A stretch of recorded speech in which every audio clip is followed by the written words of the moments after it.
What if the most powerful rocket company on Earth merged with an AI lab, a social network, and a plan to put data centers in space, and then decided to go public? That's not science fiction. That happened 2 months ago, and now the world is about to find out what it's worth. Welcome back to Token Drop, your daily briefing on everything AI and tech that actually matters. I'm your host. It's April 3rd, 2026, and today we have 4 stories that cover rockets, nuclear reactors, AI bots infiltrating Reddit, and a venture capital market that has completely lost its mind. In a good way, probably. Let's start at the top. SpaceX just filed for the largest IPO in history. On April 1st, and again, this was not a joke, Elon Musk's SpaceX confidentially filed for an initial public offering with the U.S. Securities and Exchange Commission. The target valuation, over $1.75 trillion. The amount they're looking to raise, up to $75 billion. Let that sink in for a second. The largest IPO ever recorded was Saudi Aramco in 2019 at $29 billion. If SpaceX hits its target, it will raise more than 2.5 times that amount in a single offering. The largest U.S. IPO in history, Alibaba in 2014, raised $22 billion. SpaceX is reportedly planning to raise more than 3 times that. This isn't just a big IPO, it's the kind of financial event that restructures how the entire market thinks about what a company can be worth. Now let's talk about what SpaceX actually is in 2026, because it's no longer just a rocket company. In February of this year, SpaceX completed its merger with xAI, Musk's artificial intelligence startup and the company behind the Grok chatbot. That deal also brought X, the platform formerly known as Twitter, into the fold. So the entity filing for this IPO is simultaneously a rocket manufacturer, a 10,000 satellite internet network called Starlink, a frontier AI lab, and a social media platform, all under one roof, all led by one man. And Musk has made it clear what this IPO is really about. He wants to build data centers in space, not metaphorically, literally in orbit. The logic is this. AI is consuming electricity at a rate that Earth's power grids cannot sustainably handle. So the answer, according to Musk, is to put the computing infrastructure on satellites, power them with solar panels directly from the sun, and cool them with the vacuum of space. He's talked about launching as many as 1 million data center satellites built from a factory on the moon.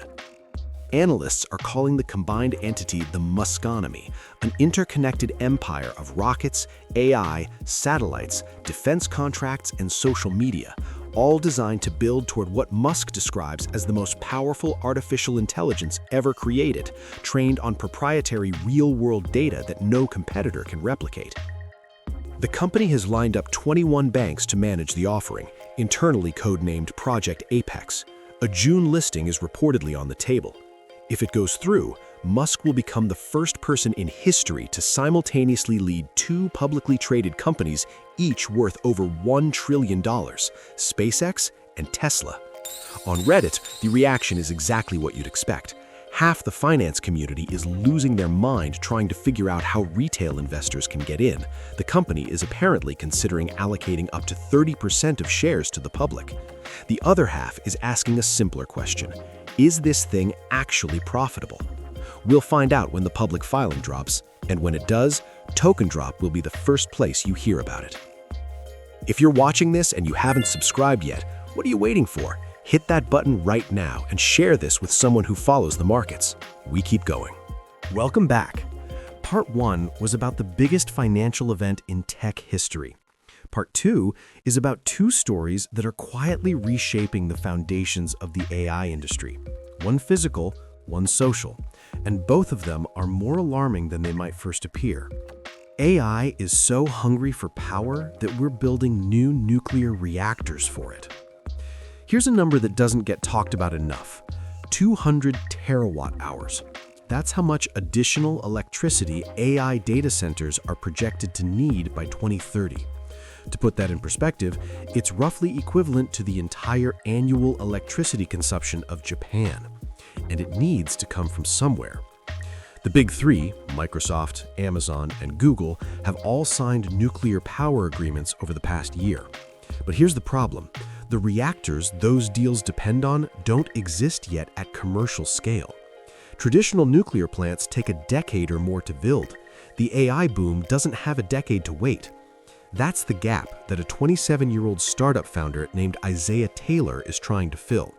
His company, Volar Atomics, just raised $450 million at a $2 billion valuation to build something called a gigasite, a campus of small modular nuclear reactors that can be manufactured at scale and deployed rapidly, almost like server racks. The investors backing this bet are not random. We're talking Palmer Luckey, the founder of Anduril and one of the most plugged-in names in defense tech, and Shyam Sankar, the CTO of Palantir. In February of this year, Volar's Ward 250 reactor was physically airlifted from California to Utah aboard 3 military C-17 cargo aircraft, a logistical operation that doubled as a proof of concept for rapid reactor deployment. The company is racing to achieve nuclear criticality before July 4, 2026, the deadline set by the Department of Energy for its reactor pilot program. And Volar isn't alone.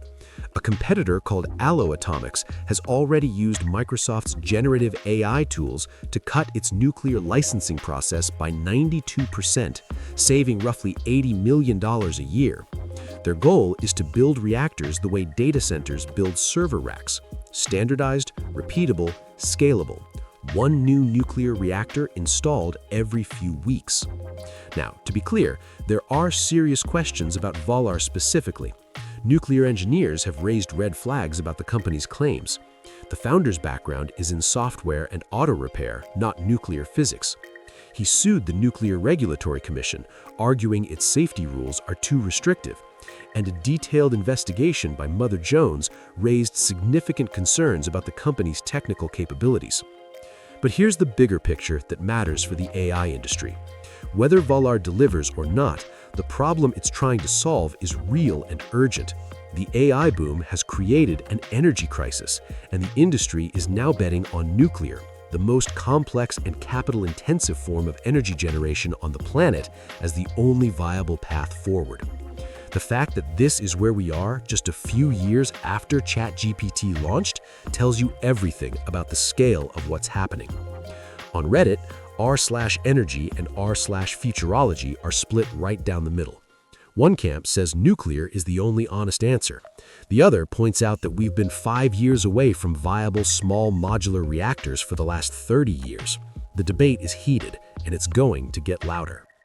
This one is darker, and it hits closer to home for anyone who spends time in online communities. A group of researchers from the University of Zurich conducted an experiment on Reddit, specifically on a popular subreddit called r/ChangeMyView, a community where people post opinions and genuinely invite others to challenge them. It's one of the more thoughtful corners of the internet.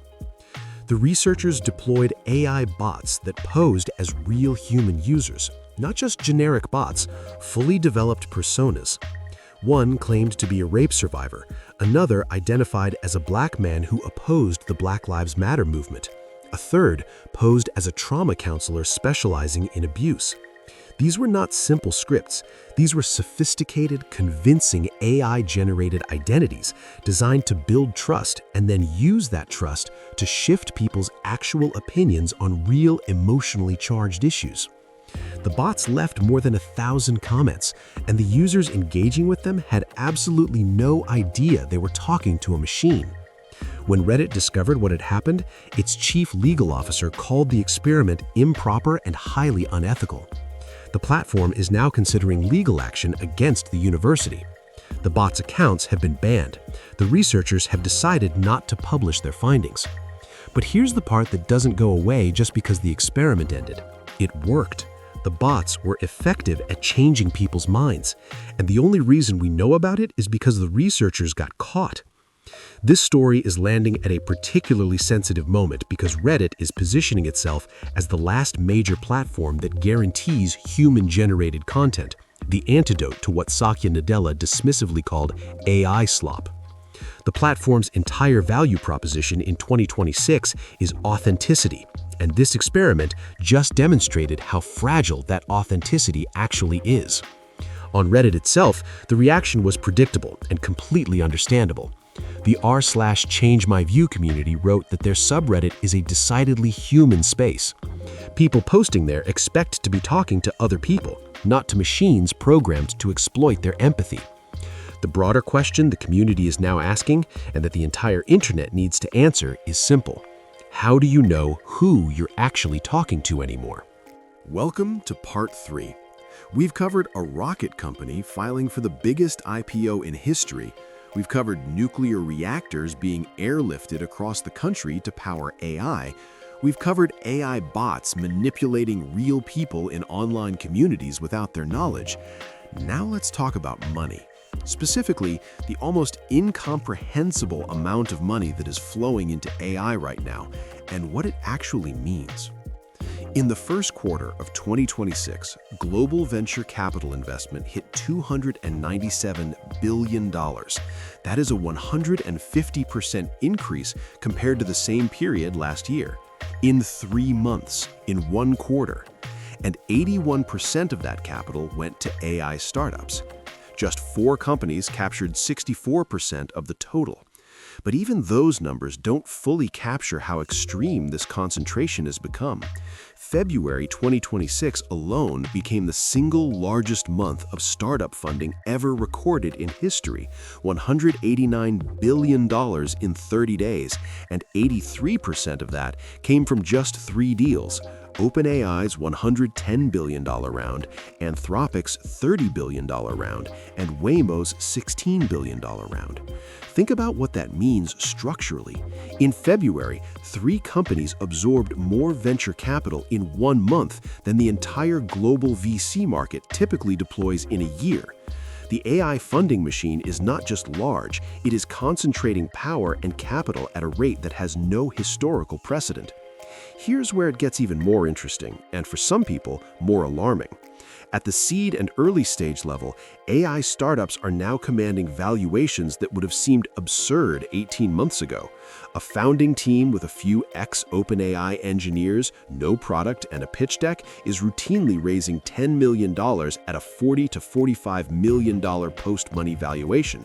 Investors are essentially betting on the talent, not the company, at prices that assume the company will eventually be worth hundreds of millions or more. Meanwhile, the companies at the very top of the stack are operating at a scale that blurs the line between startup and empire.